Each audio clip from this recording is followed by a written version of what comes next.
Hey, it's Mike McGroarty here from mikesbackyardnursery.com. Today, I'm here by myself, so I'm shooting this video by myself, so more than likely it's going to be horrible.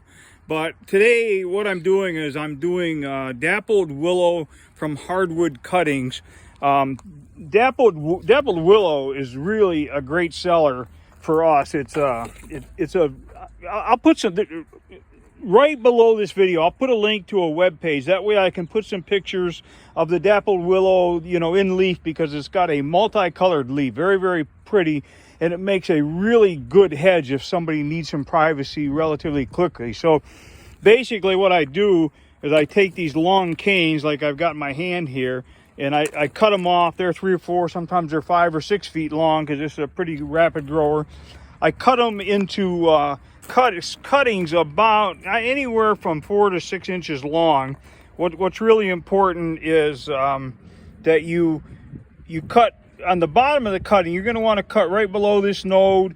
It's not that important, but it helps if you cut right below a node or a bud break.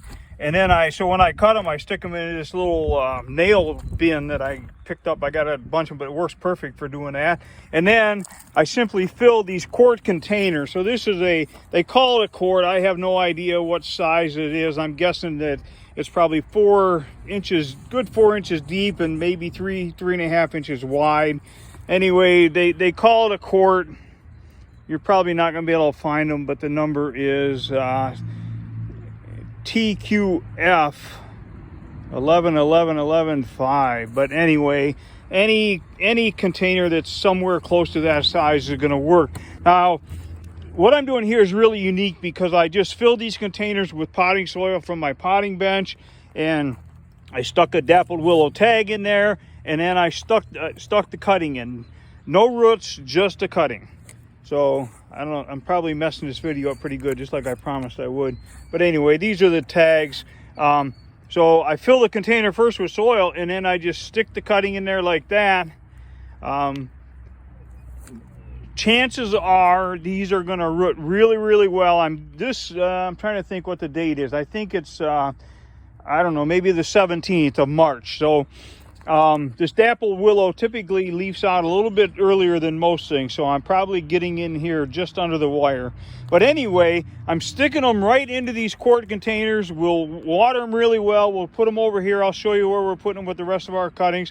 And then I won't shade them. I won't fertilize them. I'm not even using a rooting compound on them. And I'm going to do hydrangeas the same way. So I'll probably shoot another little video with the hydrangeas, but so I can do a separate page for it. But anyway, so this is dappled willow from Hardwood cuttings. And then as these things I'm going to get new growth from all these buds, and it's going to be kind of crazy growth. But as soon as they start growing, I'm going to start clipping them a little bit. And what's going to happen is that by midsummer, like I said, it's middle of March now, by midsummer, I'm going to have plants that I can sell. I don't even have to pot them up. I can get $7.97 a piece for them, right in this 1 quart container. So I'll walk you over and I'll show you the ones that I did last week, show you where we're going to do the hydrangeas. I'm also going to introduce you to 2 friends of mine that you probably know pretty well. And if you don't, we're going to bribe them with these cheese crackers. The guy on the left is Finnegan. The guy on the right is Fergus. They often appear in the videos. I'm not going to go in the donkey pen and try and do a video by myself because it's challenging enough when I have somebody helping me, because they are characters. And they also happen to really like these cheese crackers. That's why they're standing at the fence, hoping I give them a treat. All right, guys, that's it.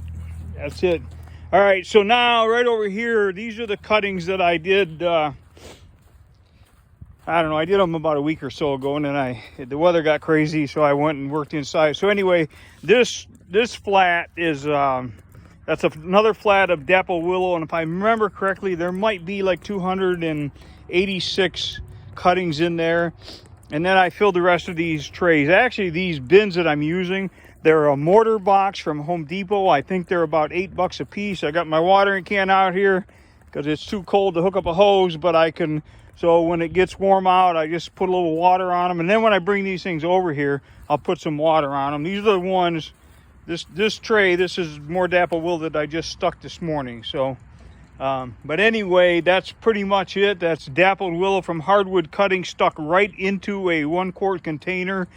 Man, you know what? It doesn't get, making money with plants doesn't get much easier than this. And the reason I do this is because, one, people buy this plant from me like crazy, and I got short. I messed up my cuttings a couple years ago, did them too late, and I had a terrible stand, and I got behind on them.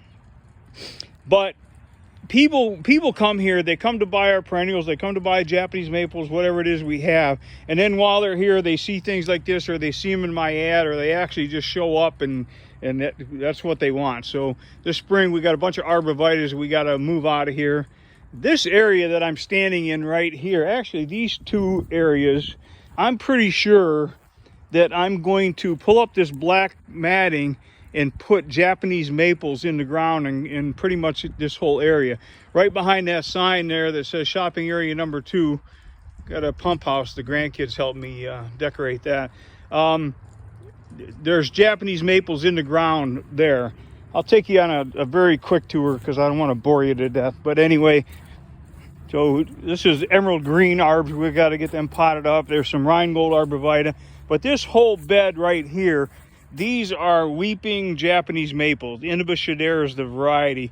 And then way over there under that frame, past the wheelbarrows, I've got, I think, 20 Geisha Gone Wild Japanese maples. So that's something that if you follow me, that's something that you'll learn more about in the future. Crazy, crazy, crazy beautiful Japanese maple. But anyway, Mike McGroarty from mikesbackyardnursery.com. Click on the link below the video, get on our email list, and there's a ton of stuff on the website that, you know, all about plant propagation, all about buying and selling plants at profit. I think we got a webinar coming up next week, so I'm going to try and get this posted so you know about the webinar. And I'm not sure who Dustin is going to invite to the webinar. It might be people that have, you know, we sell a backyard growing system, but I don't know exactly for sure who he's going to invite. But anyway, get to the website, get on the email list so you can keep track of what we got going and what our members got going. And one of the things that people ask about a lot, like this Dappled Willow, this is a public domain plant. That means that it's not patented. It doesn't have a protected name. You're free to grow and sell this thing for as often as you want, as many as you want. And if you buy one plant, put it in the yard. Actually, I've got one plant. You can't see it from here, but right over there on the other side of the corn crib, I've got one plant in the ground. And I got, like I said, I did 50 of these today that I'm going to put in flats. I got 286 in that tray, and I probably only took a third of the cuttings off of that plant. So I'm going to call up one of our members and tell her to come out here and get some of these cuttings because she lives nearby. So, and same with the hydrangeas. I got way more hydrangea cuttings than I can ever use. So, but basically, so you're free to grow this thing as much as you want. And when you go to the garden center today, a lot of plants are in colored pots and they're branded and they're patented and they got, you know, names or registered trademarks and so on. But before all of that craziness started, most plants were public domain, and those plants are still public domain and always will be public domain, but they're harder to find. And in our members area, our goal is to make sure that they never go extinct. So anyway, Mike McGroarty from mikesbackyardnursery.com. Have a great day.